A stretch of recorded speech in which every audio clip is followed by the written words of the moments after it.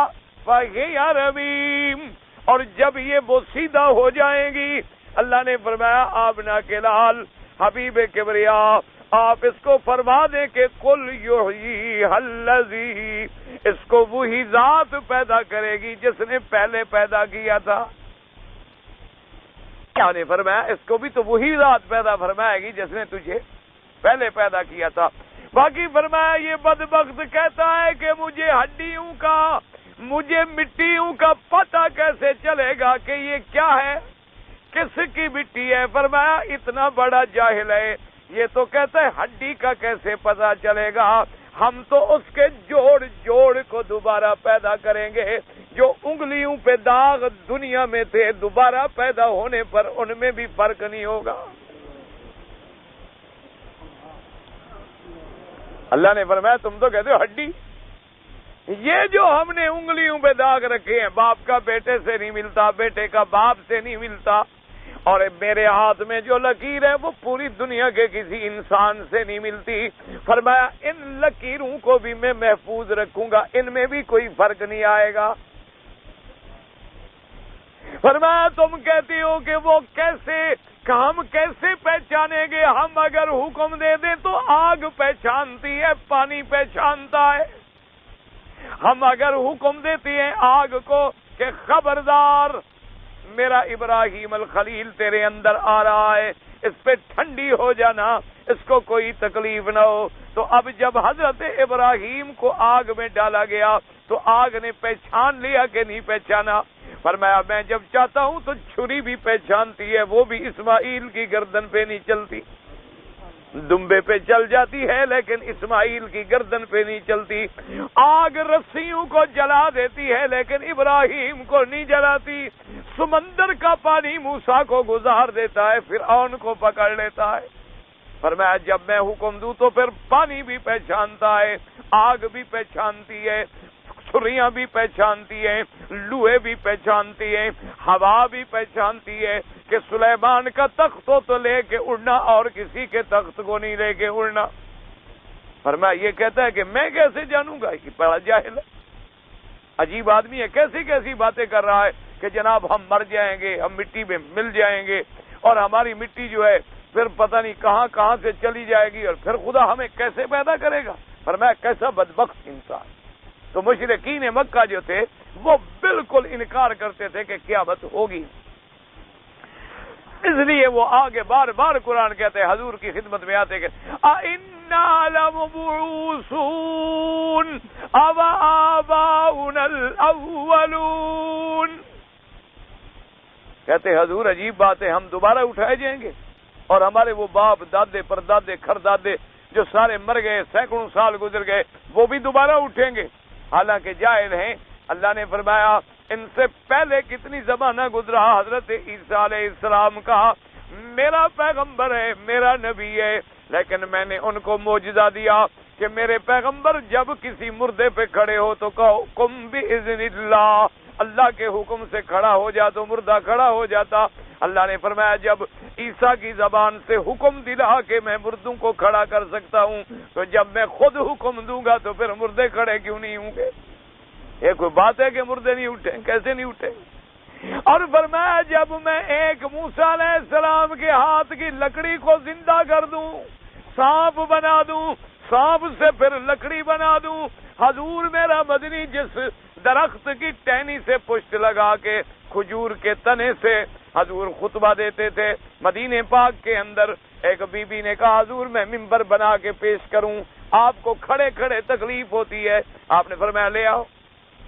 تو اس نے ممبر بنا دیا 3 قدم کا کہ حضور تاکہ کھڑے ہوں پھر بیٹھ بھی جائیں. تو اب حضور اس تنے کے ساتھ نہ کھڑے ہو. صحابہ کہتے ہیں اس تنے سے رونے کی آواز شروع ہو گئی. کیا نے فرمایا اگر میں ان مردہ درختوں کو زندہ کر لیتا ہوں, ان سوکھے ہوئے درختوں کو زندہ کر لیتا ہوں, تو تیرا زندہ کرنا میرے لیے مشکل ہے. بڑے عجیب منکر آدمی. اس لیے مشرکین مکہ کا کیا اعتقاد تھا, ان ہی الا حیاتنا الدنیا نموت ونحیا وما نحن بمبعوثین.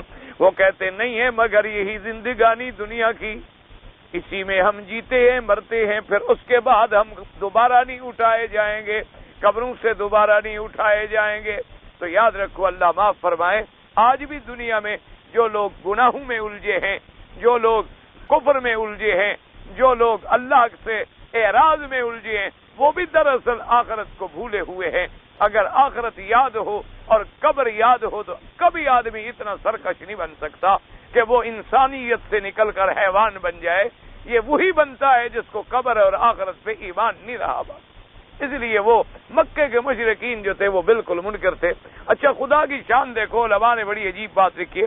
انہوں نے کہا دنیا میں خدا کے منکر بھی پیدا ہوئے, نبی کے منکر بھی پیدا ہوئے، صحابہ کے منکر بھی پیدا ہوئے، اہل بیت کے منکر بھی پیدا ہوئے، قرآن کے منکر بھی پیدا ہوئے، قیامت کے منکر بھی پیدا ہوئے، لیکن موت کا کوئی منکر نہیں ہوا، موت کا کسی نہیں ہوا۔ یہ سب کہتے ہیں کہ ہم مریں گے، یہ سب کہتے ہیں کہ ہم مر جائیں گے۔ کیوں؟ اصل بات یہ ایسی تھی کہ ڈنڈے کا کون انکار کرے؟ ڈنڈا بلا ایسی ہے نا جی، بات کا انکار ہو سکتا ہے، ڈنڈا جو مر ہو تو ڈنڈے کا انکار کون کرے؟ تو اتنی بڑی دلیل ہے نا کہ اس کا حل کسی کے پاس نہیں ہے۔ جیسے کہ ایک بہت بڑے امام گزرے ہیں تفسیر کے، وہ فرماتے ہیں ایک دن میں توحید پر آیات جمع کر رہا تھا کہ اللہ کی توحید کی یہ دلیل ہے اور یہ دلیل ہے اور یہ دلیل ہے اور یہ دلیل ہے۔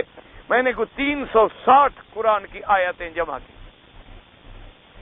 فرماتے ہیں پھر میرے دل میں خیال آ گیا کہ بھئی اللہ کی رحمت ہے، اللہ نے مجھے تو علم دیا کہ میں نے دلائل اتنے جمع کیے توحید پر، یہ بیچارے جو جٹ ہیں، جو جاہل ہیں، ان غریبوں کو کیا دلیل آتی ہوگی توحید کی؟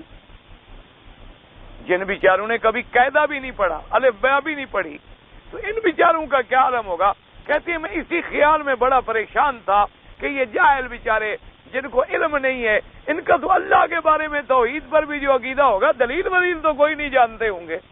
تو کہتے ہیں میں جا رہا تھا، ایک آدمی اونٹوں کی رسی مہار ہاتھ میں لیے، اونٹ کھینچے ہوئے، اونٹوں پہ سامان لادے ہوئے کوئی جا رہا تھا بیچارہ۔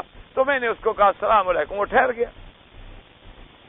میں نے کہا بھائی ماشاءاللہ تو مسلمان ہو؟ کہا جی الحمدللہ اللہ کا شکر ہے میں مسلمان ہوں۔ میں نے کہا اچھا خدا کو مانتے ہو؟ کہا جی خدا کو مانتا ہوں تو مسلمان ہوں۔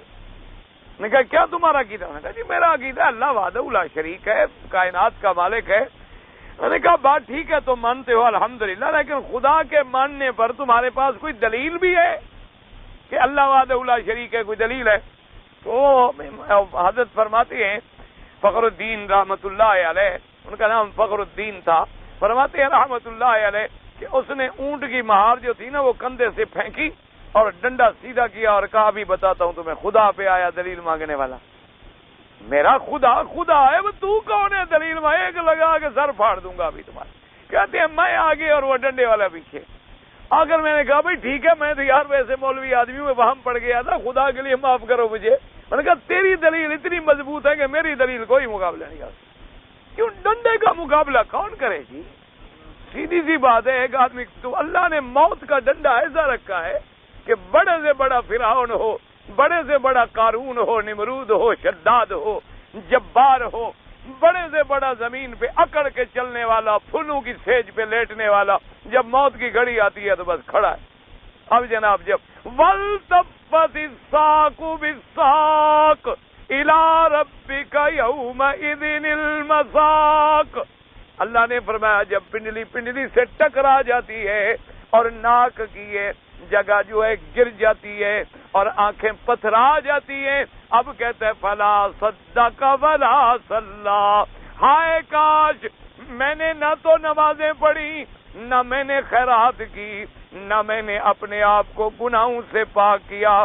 فرمایا جب موت سامنے آتی ہے تو پھر سب کچھ بھول جاتا ہے۔ اب دیکھو فرعون کتنا بڑا دعوے دار تھا، یہ نہیں کہتا تھا میں رب ہوں، کہتا تھا بڑا رب میں ہوں، باقی سب چھوٹے ہیں۔ انا ربکم الاعلی کہتا تھا، لیکن پتہ ہے کہ خدا کا پھر حال کیا ہوا؟ جب آئے نا جی دریا میں آئے اور ایک غوطہ لگا، صرف ایک غوطہ، تو پانی جناب گیا اندر اور حضرت گئے نیچے، اور نیچے سے پھر یوں کر جو نکلے، کہتے موسیٰ علیہ السلام مہربانی کرو آمنت برب العالمین، میں نے مان لیا میں کوئی خدا شدا نہیں، میں بالکل بے وقوف پاگل ہوں، بندہ ہوں، میں مانتا ہوں تمہارے خدا کو۔ اللہ نے فرمایا بدبخت اب مان رہے ہو، جب ماننے کا وقت گزر گیا، ماننے کا وقت گزر گیا اب مان رہے ہو۔ اور بعض روایات میں یہ بھی آتا ہے کہ جی موسیٰ علیہ السلام کو ہے روایت اسرائیلی، اللہ پاک رحمت کرے، پتہ نہیں سچی ہے یا جھوٹی ہے، کیونکہ سابقہ کتابوں کی روایات کا کوئی اعتبار نہیں ہوتا، اس لیے کہ ہمارے پاس کیا دلیل ہے ان کو جانچنے کی، ان کو پرکھنے کی، ان کی صحت کی، ما سوا جب تک کہ حضور پاک کا فرمان نہ ملے۔ تو اس لیے کہتے ہیں کہ جبریل علیہ السلام نے عرض کیا موسیٰ علیہ السلام سے کہ حضرت جب فرعون کو غوطہ لگا نا تو خدا کو پکارنے لگا تو میں نے دریا کی مٹی اٹھا کے اس کے منہ میں ڈال دی کہ غفور الرحیم ہے، پتہ نہیں معافی فرما دے۔ اس بدبخت کو تو ڈوبنا ہی چاہیے، مرنا ہی چاہیے جو خدائی کے دعوے کرتا تھا۔ تو اس لیے موت کا منکر جو ہے کوئی پیدا نہیں ہوا۔ قیامت کے منکر پیدا ہوئے، عذاب قبر کے منکر پیدا ہوئے. اب تو بہت سارے مسلمان ہیں ماشاءاللہ، وہ بھی کہتے ہیں کہ قبر شبر کا عذاب نہیں ہوتا. انا للہ و انا الیہ. دعا کرو اللہ ہدایت دے. یاد رکھو عذاب قبر برحق ہے، عذاب حشر برحق ہے. اگر عذاب قبر نہ ہوتا تو میرا مدنی قبر کی عذاب سے پناہ مانگنے کی ہمیں دعائیں نہ سکھلاتے کہ تعوذوا من عذاب القبر، تعوذوا من عذاب القبر. اور فرمایا کہ دعا مانگا کرو اللہم انی اعوذ بک من عذاب القبر و فتنۃ المسیح الدجال. تو اس لیے عذاب قبر جو ہے برحق ہے. عذاب قبر کا منکر جو ہے وہ بھی گمراہ ہے. اللہ تبارک و تعالی ان کو بھی ہدایت عطا فرمائے. اور پھر سب سے بڑی بات یاد رکھو، ایک ہمارا عقیدہ ہے، یعنی اللہ آپ کو بھی نصیب کرے، مجھے بھی نصیب کرے.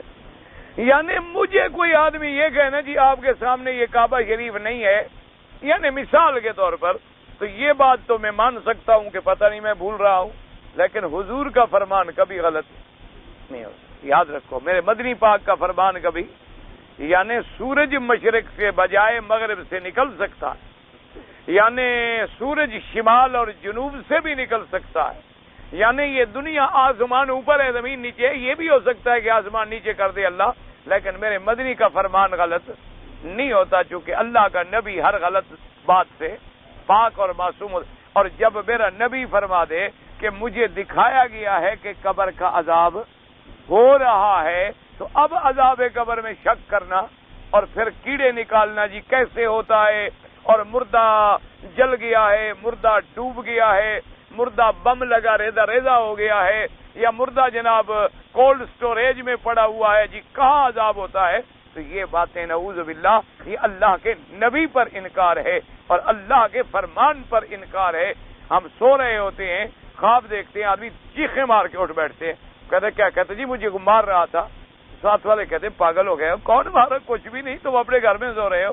تو اللہ نے فرمایا تمہیں زندگی میں بھی میں ایسے نمونے دکھلا دیتا ہوں کہ ایک ہی بستر پہ میاں بیوی سوئے ہوئے ہیں، میاں کچھ خواب دیکھ رہا ہے، بیوی کچھ خواب دیکھ رہی ہے، اور اس کو پتہ نہیں، اس کو پتہ نہیں. فرمایا عذاب قبر بھی ہوتا ہے لیکن میں تمہیں دیکھنے نہیں دیتا. اگر میں چاہوں تو کبھی دکھلا بھی دیتا ہوں، چاہوں تو کبھی کھول بھی دیتا ہوں، چاہوں تو کبھی ظاہر بھی کر دیتا ہوں. تو اس لیے عذاب قبر بھی حق ہے اور یوم قیامت بھی حق ہے. اور اس سورت کا بنیادی مضمون کیا تھا؟ قیامت. اب جناب ان آیات مبارکہ میں دیکھیں اللہ نے قیامت پہ دلائل فرمایا افلا ينظرون الى الابل كيف خلقت والى السماء كيف رفعت والى الجبال كيف نصبت والى الارض كيف سطحت. اللہ نے فرمایا میرا مدنی صلی اللہ علیہ وسلم، کیونکہ حضور کے پہلے مخاطب تو مکے والے لوگ تھے نا، عرب کے لوگ تھے نا. فرمایا ان کو فرمایا افلا ينظرون، کیا یہ نہیں دیکھتے اونٹ کی طرف کہ ہم نے کیسے پیدا کیا؟ حالانکہ اونٹ کو تو دیکھتے تھے، روز دیکھتے تھے. تو یہ دیکھنے سے مراد یہ دیکھنا نہیں ہوتا کہ ویسے دیکھ لیا، یہ دیکھنے سے مراد ہوتا ہے یعنی نظر عبرت. کیا اس میں غور نہیں کرتے، اس میں تدبر نہیں کرتے؟ ورنہ دیکھتے تو رات دن ہے، دیکھتے تو رات دن ہے، اسی پہ چڑھتی ہیں، اسی پہ پھرتی ہیں، اسی پہ آتی ہیں، اسی پہ جاتی ہیں. فرمایا افلا ينظرون الى الابل كيف خلقت، جیسے ایک دوسری آیت میں افلم ينظروا الى السماء فوقهم كيف بنيناها. اللہ نے فرمایا کیا آسمان جی ان کے اوپر ہے، اس میں کبھی غور نہیں کرتے، اس میں کبھی نظر نہیں ڈالتے، اس میں کبھی تدبر نہیں کرتے، کبھی غور نہیں کرتے کہ یہ اونٹ جو ان کے پاس ہے. اس لیے علماء نے لکھا کہ اللہ ہاتھی کا ذکر کرتے، لیکن ہاتھی تو مکے والوں نے دیکھا ہی نہیں تھا نا غریبوں، ان کو کیا پتا ہاتھی کیا ہوتا ہے. اس لیے اس جانور کا میرے اللہ نے ذکر کیا جو جانور ان کے سامنے ہے. اور پھر اس جانور میں عجیب خصوصیات ہیں، عجیب خصوصیات ہیں. اور علماء نے لکھا ہے کہ عرب کی سرزمین میں اس وقت اونٹ سے بڑا کوئی جانور بھی نہیں تھا. سب سے بڑا ڈیل ڈول والا جسے والا جانور جو ہے وہ صرف اونٹ تھا. اچھا پھر نظام قدرت کا دیکھو، اللہ نے فرمایا کہ یہ سب سے کم پانی تھا عرب کے علاقوں میں. یہ تو اب اللہ کی رحمت ہو گئی نا. اللہ تبارک و تعالی اس حکومت کو جزائے خیر عطا فرمائے. ورنہ تو ہمیں یاد ہے ہم چھوٹے چھوٹے تھے 5 ریال میں ایک ٹن کا ایک ڈبہ پانی کا ملتا تھا عرفات کے میدان میں 5 ریال میں. یعنی عرفات کے میدان میں باوضو نماز وہی پڑھتا تھا جو اپنے وضو کو صبح سے لے کر شام تک باقی رکھے, یعنی اپنے وضو کی حفاظت کرے. ورنہ سوال نہیں پیدا ہوتا تھا کہ پھر پانی 5 ریال میں تو آپ پیئیں گے وضو کریں گے آپ. اور اس زمانے میں 5 ریال پیدا کرنا کتنا مشکل تھا. تو اس لیے تو اب اللہ کا کرم ہے, اللہ کی رحمت ہے کہ اب پہلے حاجی پانی کو ڈھونڈتا تھا, اب پانی حاجی کو ڈھونڈتا ہے عرفات. اللہ ان کو جزائے خیر عطا فرمائے اور زیادہ خدمت کی توفیق دے. نہ ایمان سے کہو حاجی کو پانی ڈھونڈتا ہے کہ نہیں؟ تم ہاتھ دیتے ہو تو پانی آتے, ہاتھ کھینچ رہو تو پانی ڈھونڈ رہا ہے نا تمہیں, کہ تمہارے ہاتھوں کی انتظار میں کھڑا ہوا ہے کہ ہاتھ ٹونٹی کے نیچے آئے گا, ٹونٹی بہنی شروع ہو جائے گی, ہاتھ کھینچ لو بس. کسی یعنی آپ کو پیچ کھولنے کی بھی ضرورت نہیں, کیونکہ حاجی بادشاہ ہے نا جی. ایک دفعہ ٹونٹی کھولنے پر بند تو انشاءاللہ ان کا دوسرا کو بیٹا پیدا ہوگا وہ آگے کرے گا. حاجی تو بادشاہ ہے, ہمارا حاجی تو پھر آتا دریا کے کناروں سے ہے, اس کو پانی کا کون سا خیال ہوتا ہے بیچارے کو؟ پانی کا پتہ تو ان کو ہوتا ہے نا جن کو پانی نہ ملتا ہو. تو اب جناب پانی اتنا ہو گیا, ورنہ اس وقت پانی نہیں تھا. اللہ نے اونٹ میں ایک ریزرو ٹینکی لگا دی ہے, اس کے اندر اپنا ایک ریزرو سٹور ہوتا ہے پانی کا, کہ اس میں وہ 8 دن کا پانی سٹور کر لیتا. 8 دن تک پانی نہ ملے وہی پانی اس کے لیے کافی ہے, وہی بدن میں سرکولیٹ کرتا رہتا. تو اللہ نے فرمایا کہ دیکھو اس اونٹ کی خلقت پہ غور کرو کہ تمہارے پاس جو پانی نہیں ملتا تھا ہم نے ایسا جانور دے دیا کہ 8 دن میں ایک دفعہ مل جائے تو 8 دن تمہارے ساتھ ہے. اور پھر اتنا اونچا لمبا تڑنگا جانور کے اگر بیٹھنا ہو تو سیڑھیاں لگائے.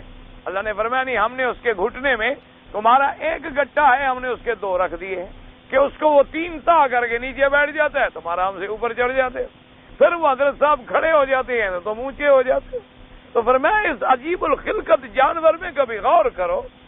اور پھر دن کے سفر کرنے بڑے مشکل تھے تو یہ ساری رات سفر کرتا ہے, اور صحرا میں چلنا بڑا مشکل تھا تو اونٹ کا سفر ہوتا ہی صحرا کا ہے. اور پھر جتنی اس میں بوجھ لاد دو اس بیچارے نے کبھی انکار نہیں کیا. اتنی بڑی غصے والا طاقت والا جانور ہو کر چھوٹے بچے کے ہاتھ میں نکیل پکڑوا دو, پیچھے پیچھے جا رہا ہے, اسے کھینچے ہوئے پہنچا رہا ہے اور دوڑا رہا ہے اور لے جا رہا ہے. فرمایا اللہ کے بندو کم از کم تم اسی اونٹ میں غور کر لو, اسی ایک جانور میں غور کر لو, اس کے عادات میں غور کر لو کہ اتنے بڑے جانور کو, اتنے قوی الجثہ جانور کو, اتنے عجیب الخلقت جانور کو ایک پانی کے نطفے سے, وہ بھی تو مادہ اور نر سے ملتا ہے اور اونٹ پیدا ہوتا ہے, اس کے بنانے پہ قادر ہوں اور تمہیں دوبارہ پیدا کرنے پہ قادر نہیں ہوں. فرمایا کہ تم کم از کم دور نہ جاؤ جس اونٹ کو تمہاری میں نے روزی کا ذریعہ بنا دیا ہے, اور جس اونٹ کی مہار پکڑ کے تم چلتے رہتے ہو اسی پہ نظر ڈال لو. افلا ينظرون الى الابل كيف خلقت والى السماء كيف رفعت. اچھا آدمی جب اونٹ پہ بیٹھتا ہے ماشاءاللہ اونچا ہو جاتا ہے تو پھر تھوڑا سا اکڑ تو آتی ہے نا, میں بڑا اونچا جا رہا ہوں. اللہ نے فرمایا اگر اپنی اونچائی کا ذرا اکڑ ہے تو اوپر بھی ذرا نظر ڈالو, تم سے اوپر بھی تو کچھ ہے نا, کہ تم سے اتنا اونچا آسمان جس کو تم 10 اونٹ بھی کھڑے کرو تو نہ پہنچ سکو. ساری زندگی جو دوڑتے رہو تو آسمان کو تو تم نہیں چھو سکتے. تمہاری 1400 سال کے بعد سب سے جدید تحقیق نے جو بڑا تیر مارا ہے تو چاند تک گئے ہیں. چاند تو آسمان سے بہت نیچے ہے, سب سے زمین کے قریب ترین کرہ جو ہے وہ چاند ہے. آسمان میں پہنچنے کا تو سوال ہی پیدا نہیں ہوتا. لا تفتح لهم ابواب السماء ولا يدخلون الجنہ. اللہ نے فرمایا آسمانوں کے دروازے کسی کے لیے نہیں کھلیں گے اور نہ یہ کافر جنت میں کبھی داخل ہوں گے. حتی یلج الجمل فی سم الخیاط. وہاں بھی اللہ نے اونٹ کی مثال دی کہ اونٹ کو سوئی کے ناکے میں گزارو, جیسے یہ گزرنا ناممکن ہے اسی طرح کسی کافر کا اللہ کے حکم کے بغیر آسمانوں میں جانا, آسمانوں کے دروازوں کا کھلنا یا جنت میں داخل ہونا جو ہے وہ بھی ناممکن ہے. یہ تو سارے قرات جو ہے آسمان سے بہت نیچے ہیں اور زمین کے سب سے قریب ترین جو ہے وہ یہ ہے. تو اس لیے اللہ نے فرمایا اب آسمانوں پہ نظر ڈالو. تو جب آدمی اونٹ پہ بیٹھے گا تو لازمی بات ہے کہ اوپر دیکھے گا تو آسمان ہی نظر آئے گا. اس لیے اللہ نے پہلے اونٹ کا ذکر فرمایا اور اس کے بعد پھر آسمانوں کا ذکر فرمایا کہ اتنی بڑی بلند آسمان، جیسے دوسری جگہ قرآن کے اَأَنتُمْ أَشَدُّ خَلْقًا أَمِ السَّمَاءُ بَنَاهَا رَفَعَ سَمْكَهَا فَسَوَّاهَا۔ فرمایا میرے بندے تم جو انکار کرتے ہو تمہارا بنانا مشکل ہے، تم بڑے ہو یا آسمان بڑا ہے؟ تو جب اتنے آسمان بڑے میں نے پیدا کر لیے تو تمہارا پیدا کرنا بھی کوئی بات ہے؟ جب میں نے اتنا بڑا آسمان جس کے طول و عرض کا بھی تمہیں پتہ نہیں، اور جس کا کوئی ستون نہیں، اور جس کا کوئی آمدہ نہیں، اور جس کو کبھی رنگ کی ضرورت نہیں پڑی، نہ گریسنگ کی نہ آئلنگ کی ضرورت پڑی ہے، ہزاروں سال گزر گئے اور خدا جانے کتنی گزریں گے۔ فرمایا کہ اتنی بڑی چیزوں کے پیدا کرنے والا خدا اتنی چھوٹے سے ذرے کے برابر انسان کو پیدا نہیں کر سکتا۔ اللہ تعالی عالم علمہ وتم۔ کہتا ہے جی کہ میں چاہتا ہوں کہ آپ کے ہاتھ پر توبہ کروں۔ بھائی میں تو پیر ہوں نہیں، میں تو سیدھا سادہ طالب العلم ہوں، تو بہرحال آپ توبہ ضرور کریں، لیکن اس کے لیے مولوی کے ہاتھ کی کوئی ضرورت نہیں۔ اللہ تبارک و تعالیٰ فرماتے ہیں کہ جب میرا بندہ علیحدگی میں رات کی تاریکی میں سر سجدے میں ڈال کے 2 رکعت نفل پڑھ کے توبہ کرتا ہے، اللہ کو بندے کی توبہ پہ خوشی ہوتی، جیسے اس کی شان کو زیبا ہے۔ اور اللہ اپنے ملائکہ کو فرماتے ہیں کہ دیکھو یہ میرا بندہ کیا کر رہا ہے۔ ملائکہ کہتے ہیں اللہ میاں آپ تو جانتے ہیں یہ توبہ کر رہا ہے، گناہوں سے معافی مانگ رہا ہے۔ تو اللہ فرماتے ہیں اچھا میرے بندے کو پتہ چل گیا نا میرا بھی کوئی سردار ہے، مجھے معاف کرے گا۔ تو فرمایا تم گواہ ہو جاؤ میں نے اس کے گناہ معاف کر دیے۔ تو آپ توبہ ضرور کریں، میں آپ کے لیے دعا کروں گا۔ باقی یہ بیعت یا توبہ یہ بزرگوں کا کام ہے، میں تو خود ایک غلیظ گناہگار بد کردار انسان ہوں، کسی اللہ والے کے ہاتھ پہ بیعت کرو، میں کیا اور میری بساط کیا۔ میں ایک کمپنی میں کام کرتا ہوں، 7 مزدور کام کرتے ہیں، باقی یعنی کام کرتے ہیں اور میں کام نہیں کرتا، ڈیوٹی پورا کرتا ہوں۔ جب کام نہیں کرتے ڈیوٹی کیسے پورا کرتے ہو؟ بھائی اصولاً تمہارا کانٹیکٹ کیا ہے، کام کرنے کا یا 7 گھنٹے سونے کا وہاں سائٹ پہ؟ اگر تو تمہارا معاہدہ کمپنی والوں کے ساتھ یہ ہے کہ 7 عمال کام کریں گے، میں وہاں آ کر 8 گھنٹے سوتا رہوں گا، پھر تو ٹھیک ہے کوئی۔ اگر تمہارا معاہدہ بھی یہ تھا کہ تم کام کرو گے، تم غداری کر رہے ہو، تنخواہ حرام کھا رہے ہو، سیدھی سی بات ہے۔ تو ہاں ایک ہے کہ بھی نگرانی کرنا کہ کمپنی نے آپ کو کہا ان سے کام لو، آپ ان سے پورا کام لے رہے ہیں، پھر تو آپ کام کر رہے ہیں۔ ایک ہے کہ کام آپ بالکل نہیں کرتے، ایک ہے سپروائزر آپ کو بنا دیا، فورمین آپ کو بنا دیا، تو کام لینا بھی تو بڑا مسئلہ ہے نا، کام کرنے سے کام کرانا بڑا مشکل ہوتا ہے۔ پھر تو آپ ٹھیک ڈیوٹی کرتے ہیں، پھر کیا شبہ ہے آپ کو؟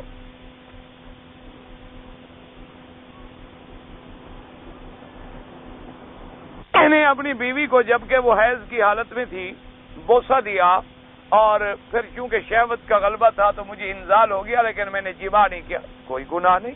صرف جماع کرنا گناہ ہے، بوسہ دینا تو گناہ نہیں، بیوی کے ساتھ لیٹنا تو گناہ نہیں، کوئی گناہ شنا نہیں ہے۔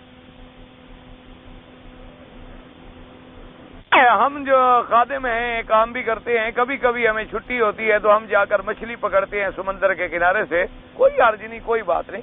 ہاں اگر کسی جگہ حکومت نے منع کیا ہے تو اجازت لینی چاہیے، کیونکہ اولو الامر کی اطاعت کرنی بھی ضروری ہے۔ ایک بھائی گاڑی میں زخمی، اللہ حفاظت شفا عطا فرمائے، جتنے بھی زخمی ہیں بیمار ہیں سب کے لیے دعا کریں، اللہ سب کو شفا کاملہ عطا فرمائے، صحت عاجلہ عطا فرمائے، اور اللہ تمام مسلمانوں کو حوادثات سے محفوظ رکھے، اللہ تبارک و تعالیٰ بلاؤں سے محفوظ رکھے۔ ایک آدمی کو نماز میں چھینک آ گئی تو الحمدللہ نہیں کہنا چاہیے۔ قرآن کریم اگر ہاتھ سے چھوٹ گیا گر گیا تو کوئی خیرات کرنا ہے، کوئی نہیں، آپ کی نیت کوئی تحقیر یا توہین تھی پھر تو توبہ کرو، آدمی کافر ہو جائے گا۔ اگر ہماری نیت تو ہی نہیں، قدرتاً ہمارے ہاتھ سے چھوٹ گیا تو کوئی خیرات صدقے کی ضرورت نہیں ہے۔ یعنی ہمارے عجیب الٹے رواج ہیں۔ ادب یہ ہے کہ قرآن گر گیا قرآن، اور قرآن پہ عمل کوئی نہیں کرتا۔ اصل تو تم نے گرایا ہے قرآن کے، قرآن پہ عمل نہیں کرتے۔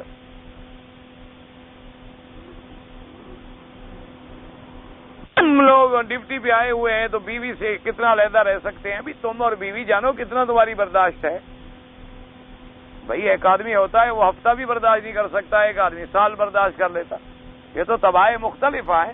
بہرحال کوشش یہ کیا کرو کہ سال میں ایک آپ چلے گئے، ایک دفعہ اس کو منگا لیا، مہینہ 2 مہینے رہ لیا، حج بھی پڑھ لیا، عمرہ بھی ہو گیا، اور میاں بیوی کے حقوق بھی ادا ہو گئے۔ ویسے نکاح شکاح پکا ہے، فکر نہ کرو، 10 سال بھی نہ جاؤ نہیں ٹوٹتا، نکاح بڑا پکا ہے۔ ہاں میں کراچی سے آیا ہوں اور احرام میں نے جدے سے باندھے، ماشاءاللہ۔ ایک بکری ادا کریں تاکہ آئندہ آپ کو بھی غلطی نہیں کریں گے انشاءاللہ۔ مرنے کے بعد شوہر بیوی کو غسل دے سکتا ہے اگر کوئی نہ ہو، اگر اور عورتیں موجود ہیں تو پھر نہیں دے سکتا۔ بغیر باپ کی اولاد جو ہے اگر عالم بن جائے تو اس کے پیچھے نماز پڑھ سکتے ہیں، بالکل پڑھ سکتے ہیں۔ اس کا کیا گناہ ہے؟ گناہ تو اس کا ہے جس نے زنا کیا، جو پیدا ہوا اس کا تو کوئی گناہ نہیں، کیونکہ عام لوگوں میں اس کی ایک توہین اور حقارت ہوتی ہے، تو ایسے لوگوں کو امام بنانا نہیں چاہیے، لیکن اگر پڑھائے تو نماز جائز ہے، کوئی منع نہیں، اس بیچارے کا گناہ کیا ہے؟ میں اپنے خواب میں بیوی کو دیکھتا ہوں لیکن وہ مجھے ایسے کہ ماں نظر آتی ہے، تو یہ کوئی بری بات نہیں، مقصد ہے کہ بیوی آپ سے محبت کرتی ہے، کوئی ڈرنے شرنے کی بات، خواب دیکھنے میں ماں شاہ نہیں بن جاتی۔ ایک عورت ہے، 2 شوہر پہلے کر چکی ہے، وہ فوت ہو گئے، اب تیسری شادی والد کی رضا کے بغیر کرنا چاہتی ہے، نہیں حاکم کے پاس جائے، اگر والد اس کا نہیں مانتا تو وقت کے حاکم کو درخواست دے، قاضی اجازت دے، پھر نکاح کرے۔ واللہ تعالی اعلم وعلمہ وتم۔ اللہم صلی علی سیدنا محمد وعلی آل سیدنا محمد وبارک وسلم۔ یا اللہ یا رحمان یا رحیم یا حی یا قیوم یا ذی الجلال والاکرام۔ یا اللہ عالم اسلام بھی اپنی رحمت نازل فرما، یا اللہ بیماروں کو شفا عطا فرما، بے حیاؤں کو حیا عطا فرما، بے دینوں کو دین عطا فرما، بے اولادوں کو اولاد عطا فرما، قرض داروں کے قرض عطا فرما، جن کا رزق تنگ ہے ان کے رزق میں برکت عطا فرما۔ یا اللہ تمام مسلمانوں کی اولادوں کو صالح بنا، ان کو اپنی اور والدین کی رضا نصیب فرما۔ یا الہ العالمین ہدایت کا فیصلہ فرما۔ یا الہ العالمین مجاہدین کشمیر، افغانستان، فلسطین، برما کے مسلمانوں کی قدم قدم پہ مدد فرما۔ یا اللہ مسلمانوں کے مدارس، مساجد، معابد کی حفاظت فرما۔ یا اللہ بابری مسجد کی حفاظت فرما۔ یا اللہ حرمین الشریفین کو قیامت تک ہر فتنے سے محفوظ فرما۔ یا اللہ تمام مسلمان ملکوں میں قرآن و سنت کا قانون جاری فرما۔ یا اللہ پاکستان میں قرآن و سنت کا قانون جاری فرما۔ یا اللہ تیرے علم میں جو حقیقت میں قرآن و سنت لانا چاہتے ہوں ان کی مدد فرما، اور جو مخالف ہوں ان کو ہدایت عطا فرما۔ یا الہ العالمین ہمیں مانگنا نہیں آتا، بغیر مانگے اپنی رحمت عطا فرما۔ یا اللہ مانگنے کی توفیق بھی عطا فرما۔ یا اللہ مسلمانوں کو توحید کا سپاہی بنا، محمد عربی کا فدائی بنا، صحابہ اہل بیت اولیاء کی محبت نصیب فرما۔ یا اللہ ہمیں گناہوں سے توبہ کرنے کی توفیق عطا فرما، اور پھر توبہ میں ثابت قدم رہنے کی توفیق عطا فرما۔ ربنا آتنا فی الدنیا حسنہ وفی الآخرۃ حسنہ وقنا عذاب النار۔ سبحان ربک رب